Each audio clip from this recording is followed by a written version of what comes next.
Good evening. నా పేరు దొంతు రమేష్. తెలంగాణ రాజకీయం చుట్టూ ఇప్పుడు కృష్ణా జలాల చుట్టూ తిరుగుతుంది.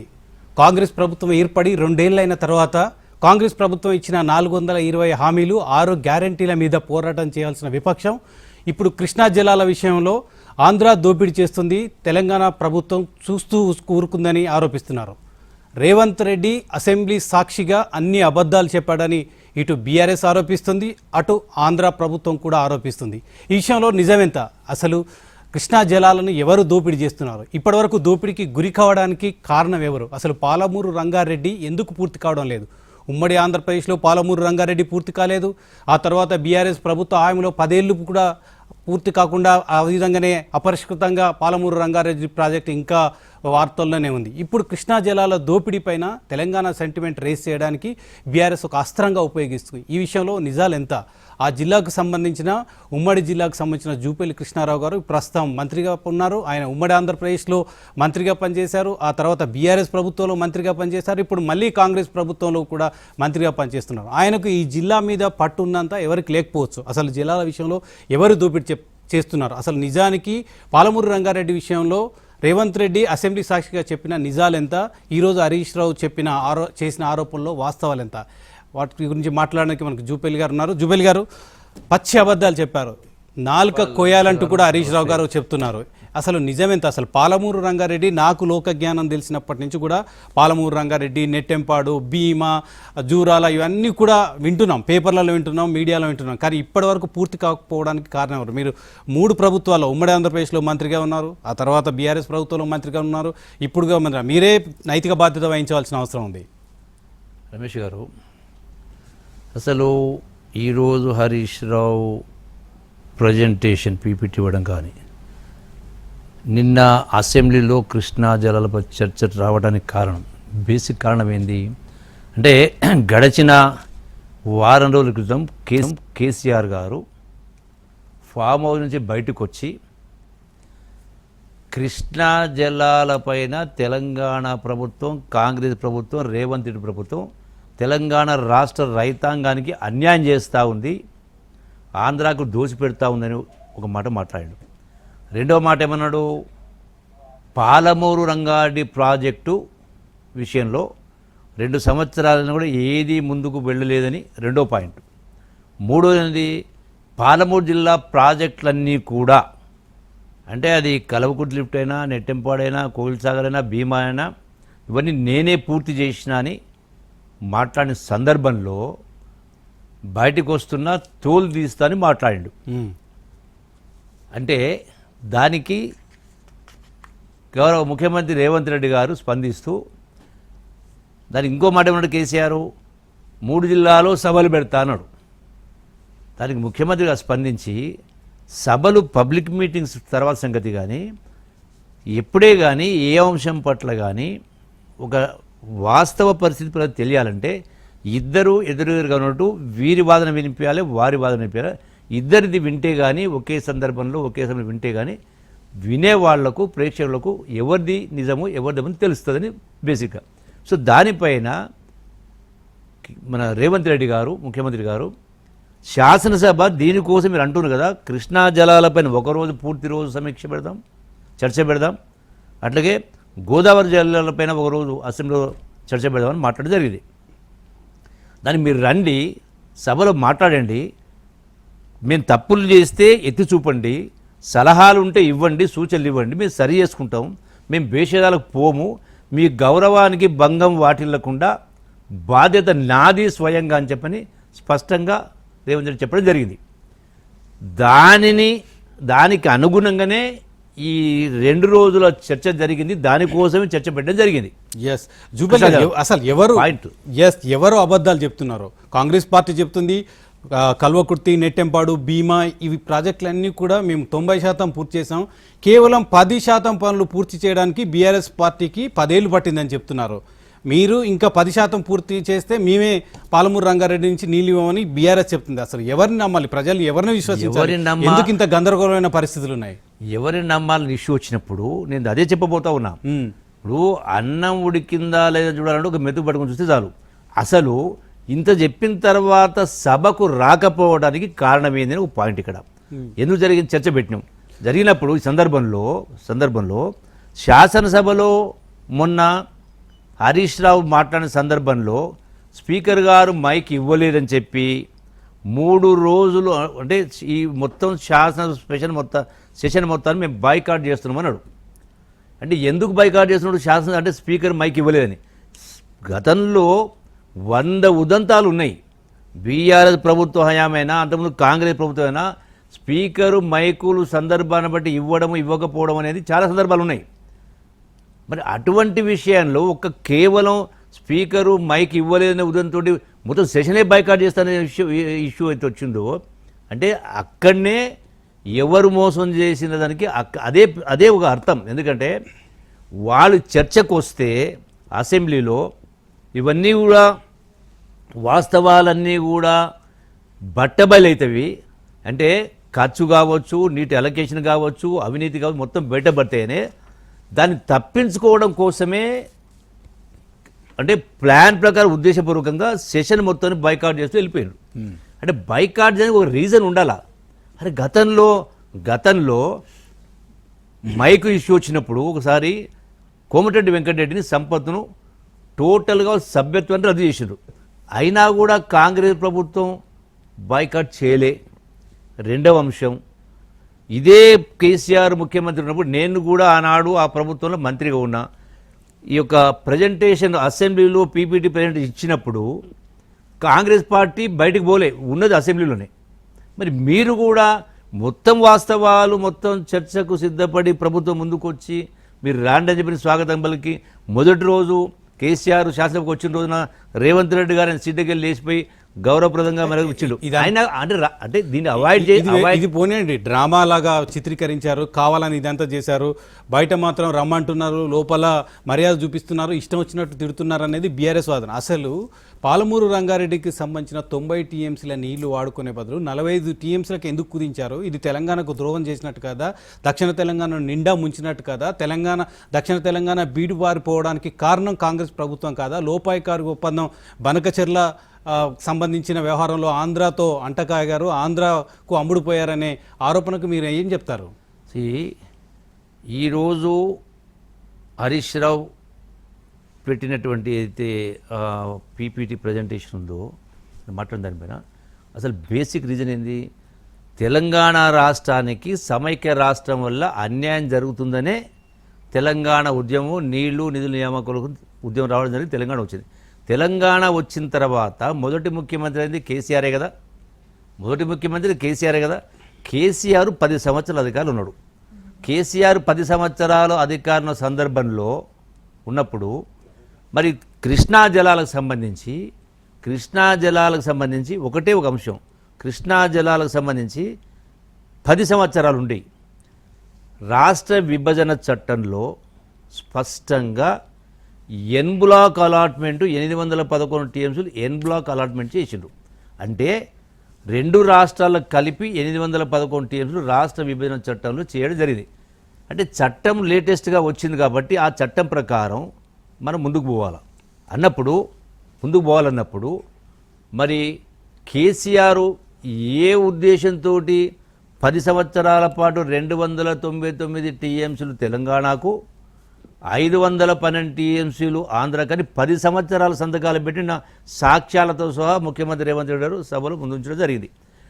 ఎప్పుడైతే మీరు సంతకం పెట్టిన సందర్భంలో తెలంగాణ రాష్ట్రం వాడుతున్న నీళ్లు ఆనాటికి పాలమూరు జిల్లా, ఖమ్మము, నల్గొండ మొత్తం కలిపి కూడా 130 టీఎంసీ కంటే ఎక్కువ వాడలే అన్నప్పుడు అక్కడ రాయలసీమకు సంబంధించిన ప్రాజెక్టులు కావచ్చు, అట్లాగే కృష్ణా డెల్టాకు సంబంధించి కావచ్చు, మరి సుమారుగా 40-50 లక్షల ఎకరాల నీళ్లు బారినప్పుడు మన అవసరం కంటే ఆ సందర్భం వాళ్ళ అవసరం ఎక్కువ ఉన్నప్పుడు మీరు సంతకాలు పెట్టకుండా ఉంటే చట్టం ప్రకారం నీటి పరివాహక ప్రాంతం ప్రకారం ఏదైతే 69.15 అంటున్నామో 71% అంటా ఉన్నాం, 29 ఏపీ కంటు దానికి కట్టుబడి ఉంటే ఈ రోజున మీరు లేని హక్కును ఆంధ్ర ప్రాంతానికి కల్పించే ప్రయత్నం చేయడం జరిగింది 10 సంవత్సరాల పాటు.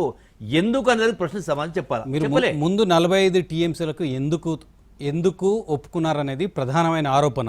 ఇంకొకటి 66-34 నిష్పత్తిలో ఉన్న ఒప్పుకున్న దాన్ని ఎత్తివేసిందే బీఆర్ఎస్. కానీ మళ్ళీ దాన్ని ఓకే చేసిన కాంగ్రెస్ పార్టీ ఈ రకంగా దక్షిణ తెలంగాణకు పూర్తిగా అన్యాయం చేసింది అనేది బీఆర్ఎస్ ఆరోపణ. ఈరోజు నేను హరీష్ రావు మాట నేను చూసిన కొంత.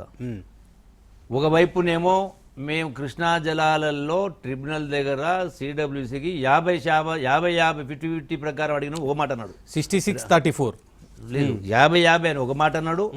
ఒక సందర్భంలో 69% మేమే డిమాండ్ చేసినామన్నాడు.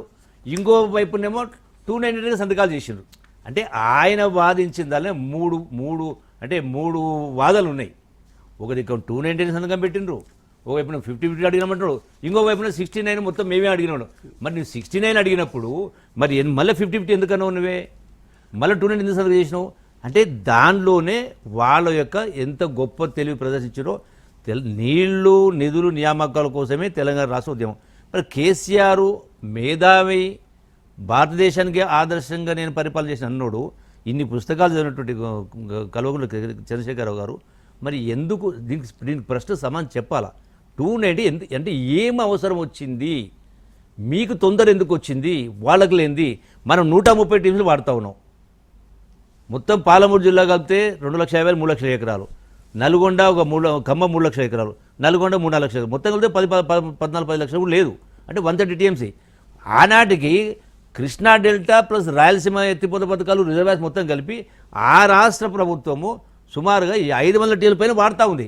మనం ఆపడం వల్ల నష్టం వాళ్ళకి ఎక్కువ అవుతుంది, కానీ మనకేం తొందరపాటు లేదు కదా. అయినా ఎందుకు సంతకం పెట్టినరు?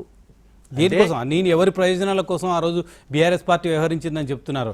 అంటే తెలంగాణ ప్రత్యేక రాష్ట్రం సాధించుకుని మా పార్టీ వల్లనే సాధ్యమైందని చెప్పుకునే బీఆర్ఎస్ పార్టీ తెలంగాణ నీళ్లు తీసుకెళ్లి ఆంధ్ర ప్రజల కోసం ఇద్దామనుకుందా? ఎందుకు చేసింది అనుకుంటున్నారు? డెఫినెట్గా వచ్చిన ప్రయోజనం కేసీఆర్ ఇక్కడ రాజకీయాలు. ఇప్పుడు జగన్మోహన్ రెడ్డి గారు ముఖ్యమంత్రి అయిన తర్వాత కేసీఆర్ కలిసిన తర్వాత ఏం మాట్లాడినరు, ఇప్పుడేం మాట్లాడుతున్నారు? గోదావరి జలాలు అంటే నీళ్లు లేవు, బేసిన్లు లేవు, బేసిజాలు లేవని మాట్లాడినరు. రాయలసీమ రతనాలసీమ చేస్తా అని మాట్లాడడం జరిగింది. ఇప్పుడేమంటున్నారు? మీరే వాళ్ళకి అప్పచెప్పినారు బనకచెర్ల ఆంధ్రప్రదేశ్కి సంబంధించి మాట్లాడుతూ ఉన్నారు. అంటే మీరు స్పష్టంగా మీకు రాజకీయాలు ముఖ్యమైనవి, తెలంగాణ రైతుల ప్రయోజనాల కన్నా. ఒకటే ఒక ఉదాహరణ, 10 సంవత్సరాలు 299 టీఎంసీ మనకు 512 వాళ్ళకి ఎందుకు ఇచ్చినది ప్రశ్న సమాధానం చెప్పాలి కదా. మీరు చెప్పిండా హరీష్ రావు ఎందుకు చెప్పలే? దాని మీద జవాబు ఎందుకు చెప్పలే? అసెంబ్లీలో చర్చ జరిగింది, స్పష్టంగా చెప్పిన తర్వాత ఆధారాలు చూపించిన తర్వాత కూడా ఎందుకు చెప్పలే? ఒక పాయింట్ మీరు అన్నారు ఇప్పుడు 45 టీఎంసీలు. 45 టీఎంసీలు అనేది వీళ్ళు చేసినటువంటి వ్యవహారం కారణంగా, బీఆర్ఎస్ చేసిన వ్యవహారం కారణంగానే ఏదైతే మైనర్ ఇరిగేషన్ సంబంధించినటువంటి సేవింగ్స్ ద్వారా మాకు 45 టీఎంసీ అని, దానికి కేంద్ర ప్రభుత్వం సిడబ్ల్యూసీ మీరు 30 ఏళ్ళ రికార్డు సబ్మిట్ చేయమని చెప్పని, అది మా దగ్గర లేదని కింద. సో దాంతోపాటుగా 45 టీఎంసీలు ఏదైతే గోదావరి జలాలకు సంబంధించి కృష్ణానది, పోలవరం, తర్వాత వట్టి సీమకు సంబంధించినటువంటి 40 టీఎంసీ, ఈ వట్టి సీమకు సంబంధించి ఏదైతే 90 టీఎంసీ మాట్లాడడం జరిగిందో, సో దానికి స్పష్టంగా ఏదైతే అపెక్స్ బాడీ ఉందో స్పష్టంగా మాట్లాడింది. ఇది ట్రిబ్యునల్ పరిధిలో ఉంది కాబట్టి, మీ ట్రిబ్యునల్ పరిధిలో ఉంది కాబట్టి మేము ఇవ్వడానికి రాదు, ఆ ట్రిబ్యునల్ వచ్చే వరకు ఆగాలి అన్నారు. అంటే దానికి కారణంగా ఇలా కనీసం ఈ 45 టీఎంసీలో అంటే అప్పటిదాకా ఎప్పటిదాకా వస్తుందని నేను స్పష్టంగా వివరంగా చెప్పింది కదా రేవంత్ రెడ్డి గారు. ఇప్పటికే ఆయనకు 80-60 ఏళ్ళు వచ్చి 65 ఏళ్ళు చేసి ఇప్పుడు 80 వచ్చినాయి. ఎప్పుడైతే తెలియదు, మరి అప్పటిదాకా ఆగాలనా? అంటే కనీసం ఈ 45 టీఎంసీలైనా మనం ఈ యొక్క పాలమూరు లిఫ్ట్ మనం వాడుకోవడం వల్ల మనం పనులు ముందుకు తీసుకుపోవచ్చు, క్లియర్లు తెచ్చుకోవచ్చు, ఎన్విరాన్మెంట్ తెచ్చుకోవచ్చు, వాటర్ క్లీన్ తెచ్చుకోవచ్చు అనే కింద పోవడం జరిగింది. ఇది తప్పెట్టవుతుంది. మీరు చేసింది, నిర్వాహకం చేసింది మీరు, దాన్ని పూర్తిగా చెడగొట్టింది మీరు, మళ్ళీ ఉల్టా చోరు కొత్వాలు కూడా అంటే అన్నట్టుగా మీరే మొత్తుకుంటే మళ్ళీ అదేదో అసెంబ్లీకి వచ్చింటే మీ వివరణ ఇవన్నీ వస్తుండే కదా.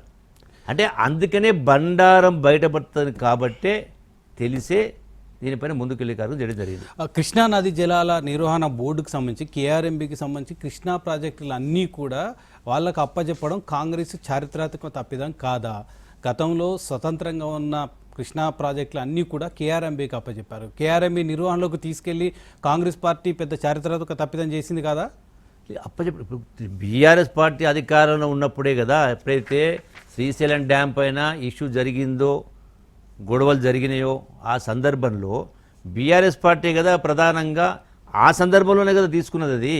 ఇప్పుడు రెండవది ఇక్కడ గమనించాల్సిన విషయం ఏంటంటే, కేంద్ర ప్రభుత్వంతో కేసీఆర్కు సత్సంబంధాలు ఉండినాయి. ఎందుకంటే ప్రతి సందర్భంలో కూడా ఆనాడు బీజేపీ పార్టీకి సహకరించారు. అది నోట్ల రద్దు అయినా, జీఎస్టీ అయినా, ప్రెసిడెంట్ ఎలక్షన్ అయినా, వైస్ ప్రెసిడెంట్ ఎలక్షన్ అయినా, ఇన్ని ఉండి కూడా మళ్ళీ 10 సంవత్సరాల్లో మీరు వాటర్ అలొకేషన్ తీసుకురాలే, ఎన్విరాన్మెంటల్ క్లియరెన్స్ తీసుకురాకపోయారు, ఏ పర్మిషన్ తీసుకురాలే, కానీ మళ్ళీ 27,000 కోట్లు ఖర్చు పెట్టి ఇక్కడ అర్థమవుతా ఉంది కదా. ఇప్పుడు నేను కూడా బీఆర్ఎస్ పార్టీలో 3 సంవత్సరాలు మంత్రిగా ఉన్నా. ఎందుకు పోయినా తెలంగాణ ఉద్యమ సందర్భంలో, తెలంగాణ యువత ఆత్మహత్యలు చేస్తున్న సందర్భంలో మీరు ఆత్మహత్యలు చేసుకోవద్దు, బతికి సాధించుకోవాలి, అవసరమైతే మా పదవులకు రాజీనామా చేస్తే సమైక్య రాష్ట్రంలో 3.5 ఏళ్ల మంత్రి పదవిని ఎమ్మెల్యేపై రాజీనామా చేసి జిల్లాల మొత్తం పాదయాత్ర చేసి తెలంగాణ రాష్ట్రం వచ్చేదాకా తెలంగాణ ఉద్యమం ఆగొద్దని దానిపైన పోయినాం. సరే జరిగింది, రాష్ట్రం వచ్చింది, మంత్రి నేను. మీ 5 సంవత్సరాల పరిపాలన చూసిన తర్వాత, నేను మంత్రి ఉన్నది 3.5 ఏళ్లే, ఇప్పుడు మీ పరిపాలన చూసిన తర్వాత ఏ స్ఫూర్తితోటి, ఏ పవిత్రతోటి తెలంగాణ ఉద్యమం జరిగిందో, ఇంతమంది ప్రాణత్యాగాలు జరిగినాయో, అంటే ఆ పవిత్రతతోటి ఆ ప్రపోర్షన్గా నిష్పత్తిగా పరిపాలన జరగలే. ఎందుకంటే పూర్తిగా బాధ్యత రాహిత్య పరిపాలన, అవినీతి పరిపాలన, ఆశ్రిత పక్షపాతం. అదంతా అయింది కాబట్టి మీకు అధికారం అప్పచెప్పారు కదా. నేననేది జూరాల నుంచి నీళ్లు లిఫ్ట్ చేయడానికి ఆ రోజు మీరు కాంగ్రెస్ ఉమ్మడి ఆంధ్రప్రదేశ్లో ఉన్నప్పుడు జూరాల నుంచి లిఫ్ట్ చేసే ముందు పాలమూరు రంగారెడ్డిని శ్రీశైలంకి ఎందుకు షిఫ్ట్ చేశారనేది ఒక ప్రధానమైన ఆరోపణ. నిన్న రేవంత్ రెడ్డి గారు చేసిన ఆరోపణలో ప్రధానమైన ఆరోపణ, జూరాల నుంచి నీళ్లు తీసుకునే బదులు బీఆర్ఎస్ ప్రభుత్వం ఆ రోజు రీడిజైనింగ్ చేసింది, కేవలం అవినీతి పాల్పడడానికే రీడిజైనింగ్ చేసింది అనేది ఒక ప్రధానమైన ఆరోపణ.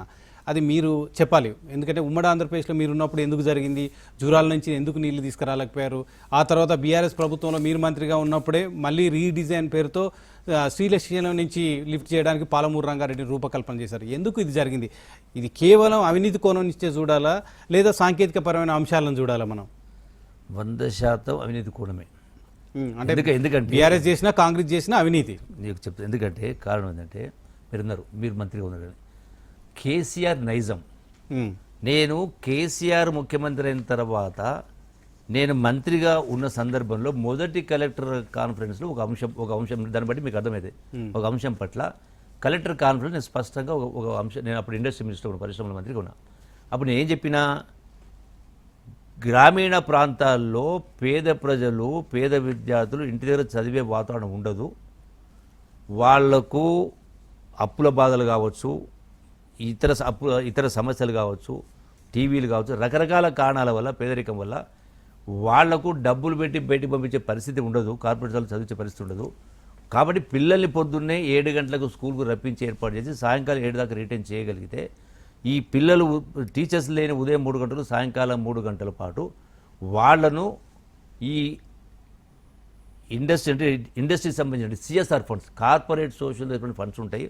సో కలెక్టర్స్కి అప్పీల్ చేస్తూ మీరు ఆ ఫండ్స్ మొత్తాన్ని కూడా ఉదయం 3 గంటలు, సాయంకాలం 3 గంటలు ఏదైతే నిరుద్యోగ యువత ఉంటుందో వాళ్లకు జీతాలు ఇచ్చి, వాళ్ళని తృప్తిపరిచే జీతాలు ఇచ్చి ఈ పిల్లల్ని చదివించి ఏర్పాటు చేస్తే కార్పొరేట్ స్కూల్ పంపాల్సిన అవసరం ఉండదు, వీళ్ళ యొక్క ఆర్థిక ఇబ్బంది తొలుగుతాయి, గొప్ప చదువులు వస్తాయి, పొద్దున్నే ఉన్నది ఏదో వాళ్ళు కలో గంజో అంబలు తాగొస్తారన్న. నేను ఆ మాట అనగానే కేసీఆర్ చెర్రు నా మీదకి లేచి, నేను మాట్లాడిన సబ్జెక్టు పక్కకు వదిలేసి, దాన్ని కలి అంబలంటేంది, ఇంకా కలి అంబలేంది, నేను నీ చేస్తున్నా అనే పద్ధతిలో సబ్జెక్ట్ పక్కకు పోయింది.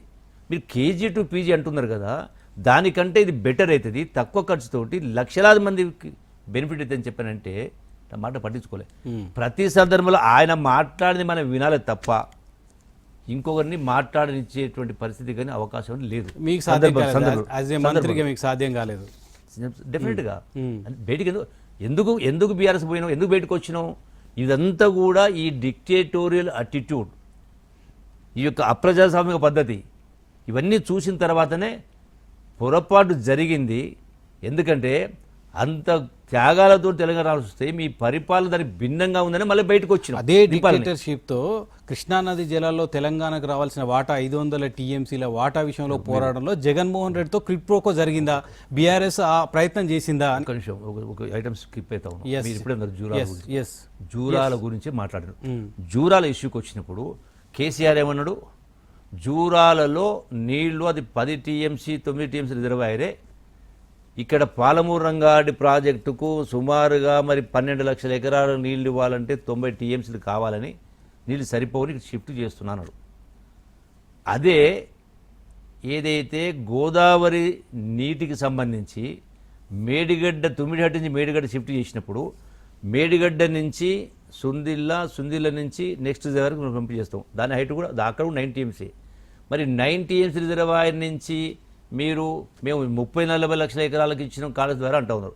మరి మీరు పంపు చేసింది 9 టీఎంసీ రిజర్వాయర్ నుంచే కదా. ఇక్కడ కూడా జూరాలకు సంబంధించి కూడా ఒకటి రమేష్ గారు, ఒక టీఎంసీ వాటర్ అంటే 12,000 క్యూసెక్స్ 24 గంటలు రన్ అయితే 1 టీఎంసీ. ఎస్.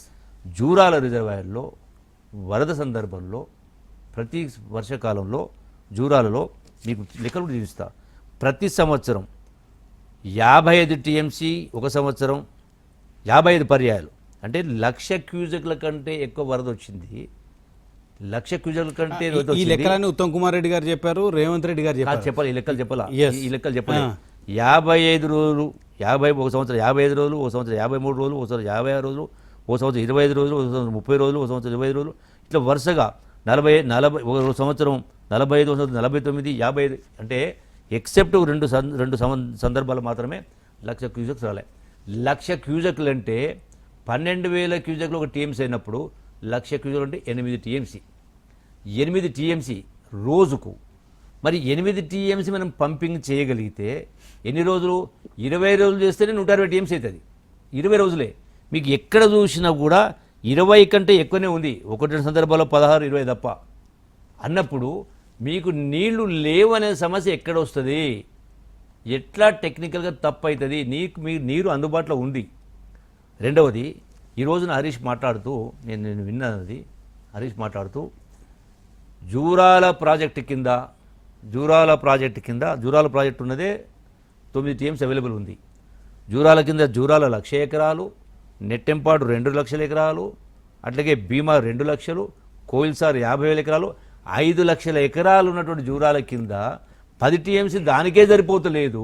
మళ్ళీ ఆడికెళ్ళి లిఫ్ట్ చేయమంటున్నారు. వీళ్ళకి తెలివి ఉందా అని మాట్లాడాను. నేను ఆయన్ని అడుగుతా ఉన్నప్పుడు వాల్యూడ్ పాయింట్ ఇది. నేను ఆయన అడుగుతా, మీరు 10 సంవత్సరాలైంది, 10 సంవత్సరాలు మేము అందుకే చెప్తున్నాం కదా, మీరు లిఫ్ట్ చేస్తామన్నది పాలమూరు ఏది శ్రీశైలం బ్యాక్ వాటర్స్కి వెళ్ళి 70 టీఎంసీ. ఇక్కడ నేను లెక్క చెప్తున్నా, ప్రతిరోజు 8 టీఎంసీ లిఫ్ట్ చేస్తే శ్రీశైలం మొత్తం 30 రోజులు మొత్తం ఖాళీ అయిపోతుంది.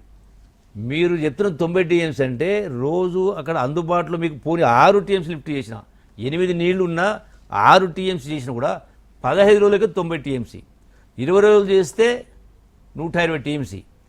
మరి జూరాల కాడ అవకాశం ఉన్నా, ఏ పర్మిషన్ అవసరం లేకున్నా మీరు 10 సంవత్సరాల అధికారులు ఉండి పాలమూరుకు ఉద్ధరించడం మాట్లాడుతున్నారు కదా. మరి మీరే చెప్తా ఉన్నారు కదా, 5 లక్షల ఎకరాలు ఉన్నటువంటి ఆయకట్టుకు 10 టీఎంసీ రిజర్వాయర్ ఉన్నప్పుడు మరి మీరు ఎందుకు రిజర్వాయర్ కట్టలేదు? ఎందుకు ఏ పర్మిషన్ అవసరం లేకున్నా 5 లక్షల ఎకరాలున్నా ఎందుకు 20 టీఎంసీ 30 టీఎంసీ రిజర్వాయర్ కట్టలేదు? మీరు అక్కడే మల్లన్న సాగర్కి వచ్చేవరకేమో, అంటే ప్లేన్ గ్రౌండ్, ఫుట్బాల్ గ్రౌండ్ లాగా ఉన్నటువంటి ప్లేన్ గ్రౌండ్ పైన 50 టీఎంసీ రిజర్వాయరు మీరు మేడిగడ్డ అక్కడి నుంచి సుందిల్లోకి వెళ్ళి లిఫ్ట్ చేసి అంత దూరం తీసుకొచ్చి 50 టీఎంసీలు మల్లన్న సాగర్ కట్టినప్పుడు మరి 5 లక్షల ఎకరాలను జూరాల ప్రాజెక్టు కింద ఎందుకు మీరు రిజర్వాయర్ కట్టలేదు? ఎన్నిసార్లు మాట్లాడడం జరిగింది? ఎందుకు గట్టు దగ్గర 20 టీఎంసీ కట్టమని ఎందుకు కట్టలేదు? 10 సంవత్సరాలు ప్లస్ 8 లక్షల కోట్ల అప్పు కదా, ఎందుకు కట్టలేదు? అట్లనే కల్వకుర్తి లిఫ్ట్ ఇరిగేషన్ కింద కూడా 4,60,000 ఎకరాలు. మీకు అక్కడ యాక్చువల్ కెపాసిటీ పంపించుకునేది 2,50,000. మరి అక్కడ కూడా 20 టీఎంసీ రిజర్వాయర్ ఎందుకు కట్టలేదు? డబ్బు లేక కట్టలేదా?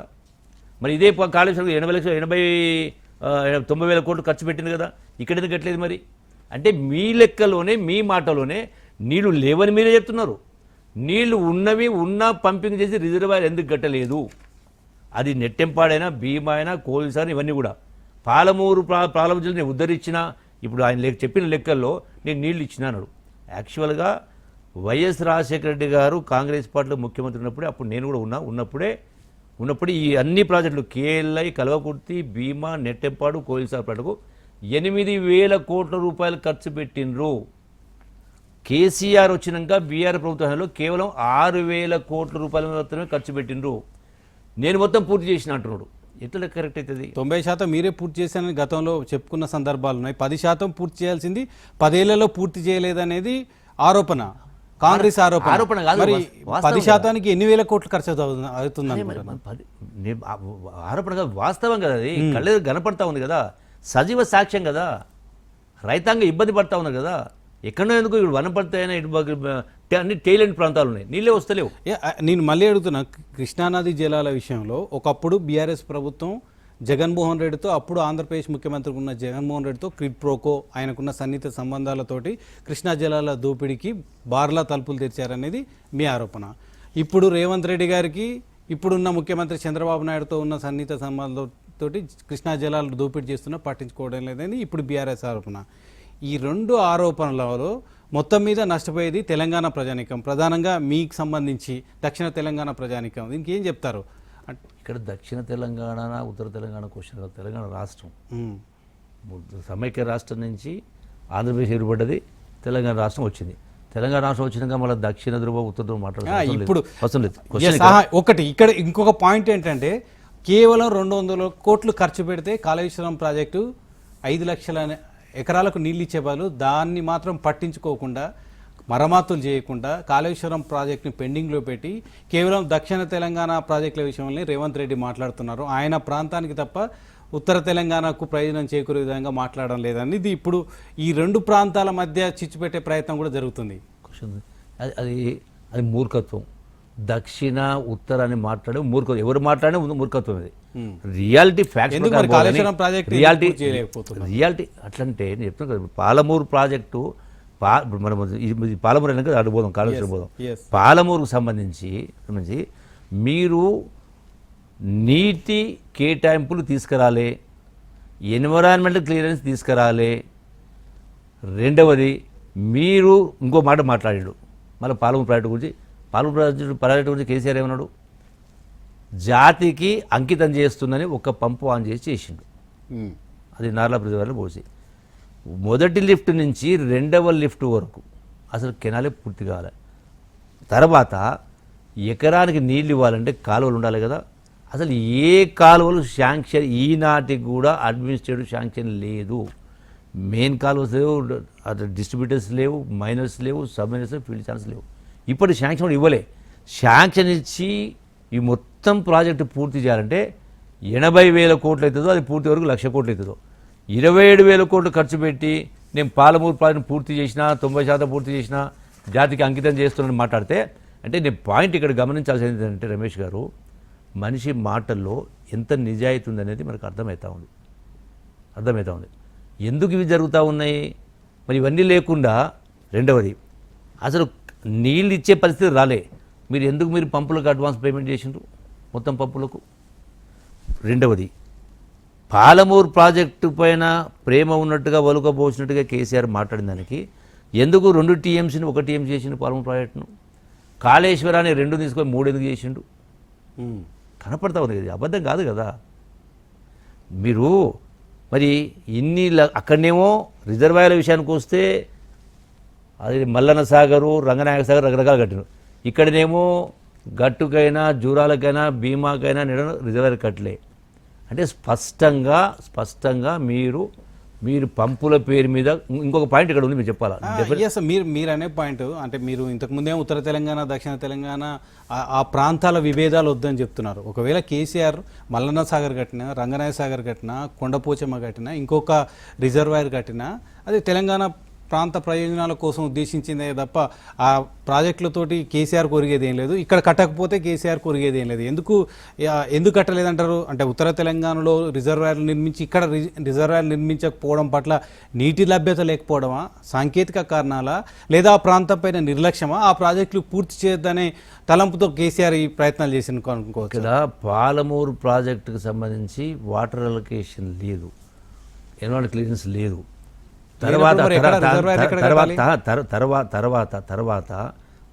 దానికి సంబంధించి సుప్రీంకోర్టు స్టే ఇచ్చింది.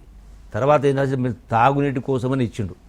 సో కాబట్టి దీనిపైన తెచ్చుకునే లోన్ తెచ్చుకున్నారు, దాన్ని వాడేసి 20 కోట్లు ఖర్చు పెట్టిన పంపులు మోటార్ల పైన తినేకాడికి తిన్నారు, వ్యవహారం జరిగింది. ఇది స్పష్టంగా లెక్క ఉంది. ఇంకో మాట చెప్తాను రమేష్ గారు, గమనించాల్సింది విషయం ఏంటంటే బేసిక్గా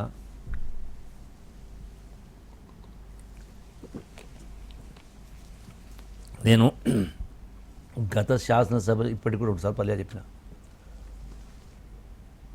నేను చెప్పిన అందుకనే ఉద్యమ ప్రస్థానానికి పరిపాలనకు, ఉద్యమ పవిత్రతకు, శాంక్టిటీకి, పరిపాలనకు ఏ మాత్రం కూడా పొంతన లేదు. ఎందుకు లేదంటున్నంటే నిజంగానే నిజాయితీ, తపన, ఇన్ని ఆత్మహత్యలు, తెలంగాణ రాష్ట్రం వెనుకబడ్డ ప్రాంతం అనేది నిజంగా మనసులో ఏ కోశాన ఉన్నా కూడా ఏం జరుగుతూ ఉండే, ఏ టెండర్ పిలిచినా జనరల్గా online open tender competitive bidding ఉంటుంది. ఇదంతా చెప్పేసారు.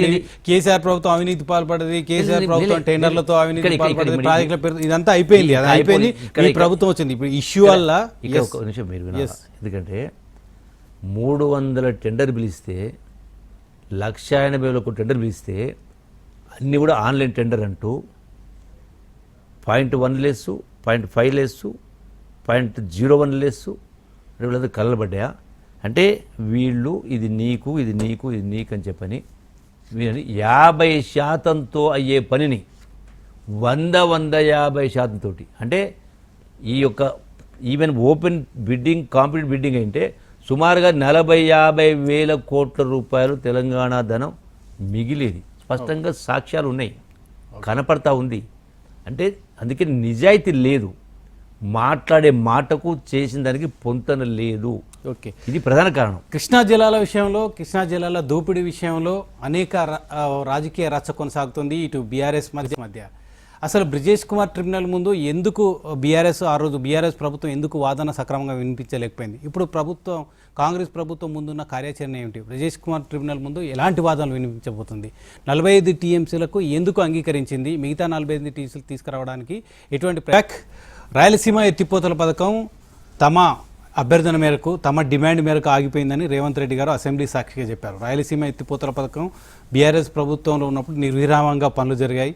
మొత్తం కృష్ణా జలాలు శ్రీశైలం నుంచి దోపిడీ చేయడానికి పెద్ద ఎత్తున ప్రయత్నం జరిగింది. కానీ నేను 2 రాష్ట్రాల మధ్య ఉన్న సమన్వయ వాతావరణాన్ని ఏమాత్రం దెబ్బతీయకుండా ఉండడానికి ఇంతకాలం చెప్పలేదు. తాను ఈరోజు చెప్తున్నాను, రాయలసీమ ఎత్తిపోతల పథకం ఆపింది నేనే అంటూ రేవంత్ రెడ్డి చెప్పారు. కానీ తక్షణమే ఏపీ ప్రభుత్వం స్పందించింది. అది ఆయన వల్ల కాదు, ఆల్రెడీ అది స్టే ఉంది, నేషనల్ గ్రీన్ ట్రిబ్యునల్లో స్టే రావడం వల్ల ఆపాల్సి వచ్చిందని చెప్తున్నారు. ఇందులో నిజమేంత? నిజానికి మీ రేవంత్ రెడ్డి గారి ప్రయత్నం వల్ల ఆగిందా రాయలసీమ ఎత్తిపోతల పథకం, లేదా బీఆర్ఎస్ ప్రభుత్వం వల్ల కొనసాగిందా? ఏపీ ప్రభుత్వం ఇప్పుడు చేస్తున్న ఆరోపణలో, విమర్శలో నిజమేంత? సో దానికి స్పష్టంగా అసెంబ్లీలో ముఖ్యమంత్రి గారు కేసీఆర్ పోతాడా, కేటీఆర్ పోతాడా, హరీష్ స్పష్టంగా వెళ్ళి చూడమని చెప్పిండు, నేనే పంపిస్తాను చెప్పిండు. మరి అంత స్పష్టంగా అసెంబ్లీ సాక్షిగా చెప్పిన తర్వాత రేపు చూడొచ్చు కదా, ఆగింది ఆగలేదు కింద. కొన్ని అదే గతంలో మీరున్నప్పుడు ఎందుకు జరగలేదు? మరి వాట్ ఎవర్ జరిగింది. అల్టిమేట్గా ఇవన్నీ ఎందుకు జరుగుతా ఉన్నాయంటే బేసిక్గా అసలు 2 సంవత్సరాలు బయటికి రాని కేసీఆర్, ఫామ్ రాని బయటికి రాని కేసీఆర్ మరి ఎందుకు బయటకు వచ్చిండు? అసలు దీని వెనుక అసలు ఉద్దేశం, అసలు కారణం ఏంటి తెలుసా? నేనే అడుగుతున్నా. 2 ఏళ్ల కాంగ్రెస్ పాలనలో 422 హామీలు ఇచ్చారు, 6 గ్యారెంటీలు అమలు చేయలేదు. నిలదీయాల్సిన బీఆర్ఎస్ పార్టీ, బీఆర్ఎస్ విపక్ష నేత హఠాత్తుగా కేవలం కృష్ణా జలాలని బేస్ చేసుకొని, కృష్ణా జలాలను కేంద్ర బిందువుగా చేసుకొని తెలంగాణ రాజకీయం తన చుట్టూ తిప్పుకుంటూ కాంగ్రెస్ పార్టీని విమర్శలు చేస్తున్నారు. భారీ బహిరంగ సభలు కూడా దక్షిణ తెలంగాణలో పెట్టబోతున్నాను. కృష్ణా జలాల విషయంలో కాంగ్రెస్ ప్రభుత్వం చేసిన అన్యాయం ఏ విధంగా ఉంది, ఆ ప్రాంత ప్రజలకు ఎట్లా ద్రోహం చేసింది అనేది నేను ఊరున వినిపిస్తాను కరపత్రాల ద్వారా, ప్రచారం ద్వారా అని కూడా చెప్పుకొచ్చారు. ఇప్పుడు బేసిక్గా మరి కేసీఆర్ అంత మేధావని చెప్పుకుంటారు. మరి ప్రజాస్వామ్యం 200 అడుగుల ఎత్తైనటువంటి అంబేద్కర్ విగ్రహాన్ని ఏర్పాటు చేసి గొప్పగా చేసినా చెప్తారు. మరి అంబేద్కర్ స్ఫూర్తి తీసుకొని ప్రజాస్వామ్యంలో ప్రతిపక్ష నాయకుడుగా ఉండి ఒక్కరోజు రాకుండా బయటికి వెళ్ళి ఏదో మాట్లాడితే కాదు. అసలు మరి ఎందుకు జరిగింది ఈ రోజున? ఎందుకు బయటకు వచ్చిండు? అసెంబ్లీకి కేసీఆర్ వస్తే అన్ని సమస్యలకు పరిష్కారం అవుతుందనా మీ భావన? అయితే క్వశ్చన్ కాదు, అంటే ఇట్ ఈస్ యువర్ జాబ్. ప్రజల పక్షాన ప్రజా సమస్యల పట్ల ప్రభుత్వాలు తప్పు చేస్తే నిలదీయాలి, వచ్చి నిలదీయాలి. కేసీఆర్ ఎదుర్కొనే దమ్ము అసెంబ్లీలో లేదనేది ఆయన వాదన. కేసీఆర్ ని ఎదుర్కొనే దమ్ము ఉన్న నేతలు ఎవరు కూడా అసెంబ్లీలో లేరు కాదు. అసలు పాయింట్ ఏది? ఇప్పుడు ఆ దమ్ము లేకనే పారిపోయింది కదా అసెంబ్లీ రాకుండా. కారణం ఏంటి అసలు? ఎందుకు వీళ్ళ బయటకు వచ్చి మాట్లాడారు కేసీఆర్ అంటే? వాళ్ళు ఊహించుకున్నారు, పగటికలుగన్నారు. 3వ పర్యాయం కూడా మేము అధికారులకు వస్తుందని కలగన్నారు. అసలు కాంగ్రెస్ పార్టీ అధికారులకు వస్తనేది వాళ్లకు ఏమాత్రం కూడా అసలు అనుమానాలు కూడా మళ్ళీ బీఆర్ఎస్ వస్తుంది అనుకున్నారు. అయితే ఈ గడిచిన అంటే 2023 ఎమ్మెల్యే ఎన్నికల్లో పూర్తిగా అధికారం పోయింది. ఆ తదనంతరం జరిగినటువంటి ఎంపీ ఎలక్షన్లో 1 సీటు రాలే. ఆ తర్వాత జరిగిన సికింద్రాబాద్ ఉప ఎన్నికల్లో సీటు పోయింది, కాంగ్రెస్కి వచ్చింది. మొన్న జరిగిన జూబ్లీస్ ఎన్నికల్లో పోయింది, కాంగ్రెస్ పార్టీ గెలిచింది, బీఆర్ఎస్ పోయింది. అట్లాగే సర్పంచ్ ఎన్నికల్లో బీజేపీ బీఆర్ఎస్ కలిసి పోటీ చేసినా కూడా అంటే 3 1 భాగం కూడా సీట్లు రాలే.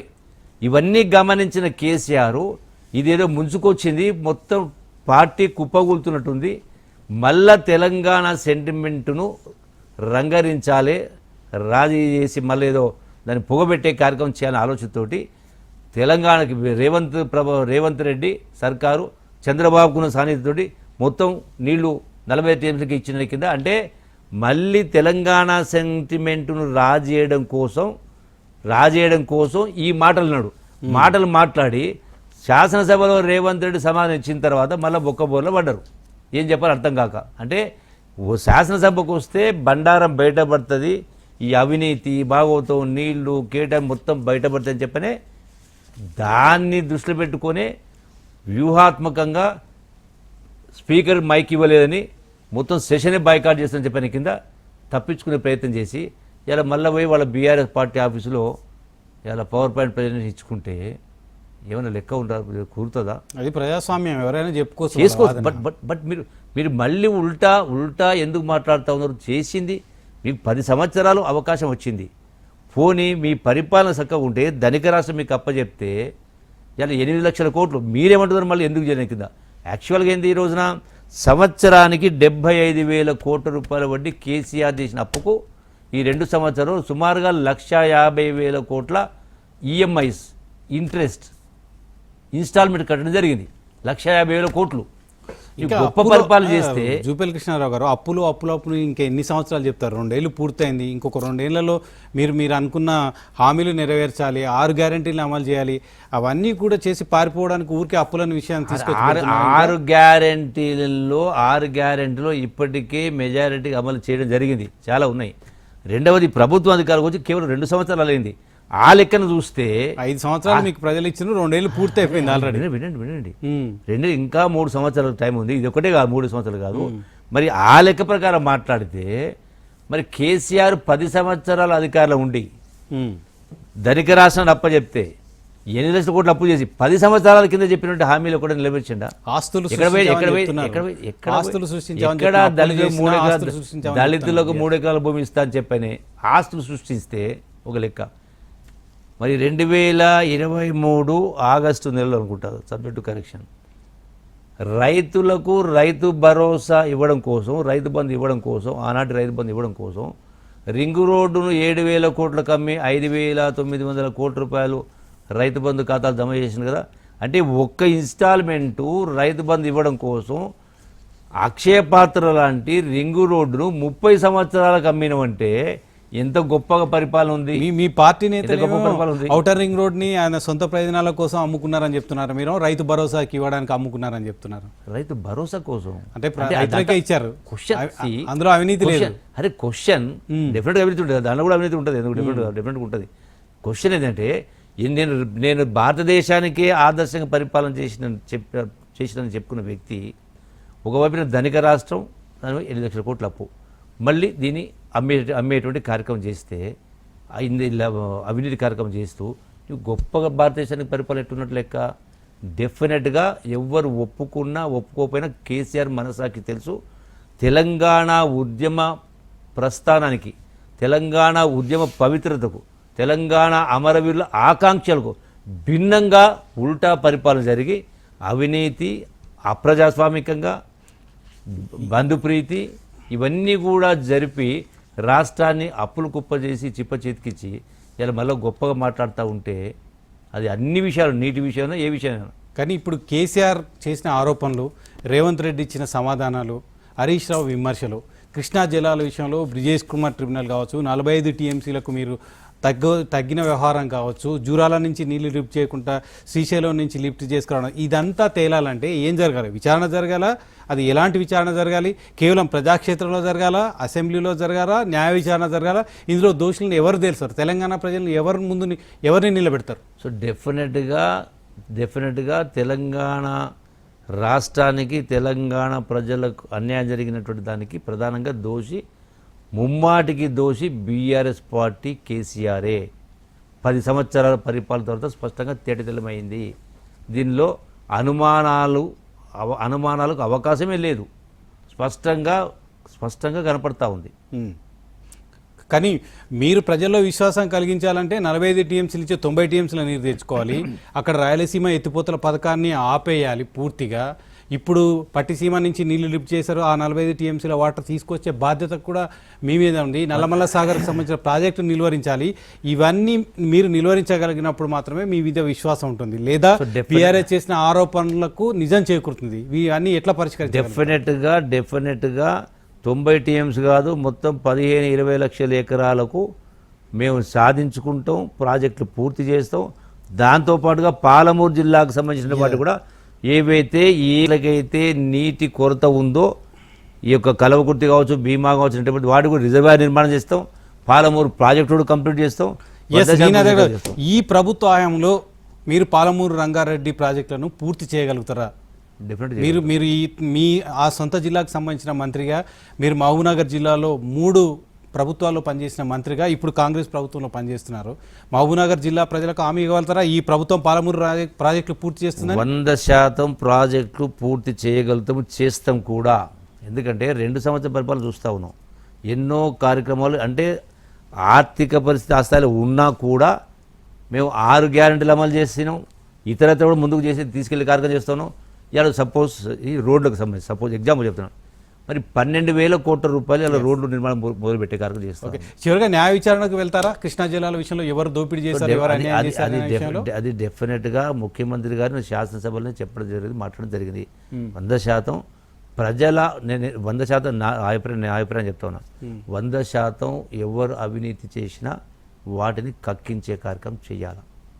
100% చేయాలి, ఎవరైనా పర్లేదు. Okay, thank you Jupally Krishna Rao గారు. పాలమూరు ప్రాజెక్టుల విషయంలో, కృష్ణా జలాల విషయంలో ఎవరు అన్యాయం చేశారు, ఎవరు అవినీతికి పాల్పడ్డారు, ఈ విషయాలు తేలాలంటే ఖచ్చితంగా చర్చ జరగాలి. దానికి బాధ్యులైన వారిని కూడా గుర్తించాలి. పాలమూరు ప్రాజెక్టులు కేవలం కాంగ్రెస్ ప్రభుత్వ హామీలను పూర్తి చేయడానికి మేము సర్వం సిద్ధంగా ఉన్నాం. పాలమూరు ప్రాజెక్టు పూర్తి చేయడానికి తమ ప్రభుత్వం కృతనిశ్చయంతో ఉందని జూపల్లి కృష్ణారావు గారు చెప్తున్నారు. ఇది కృష్ణా జలాల వివాదంపైన జూపల్లి కృష్ణారావు గారు వివరణ. చూస్తున్నాను.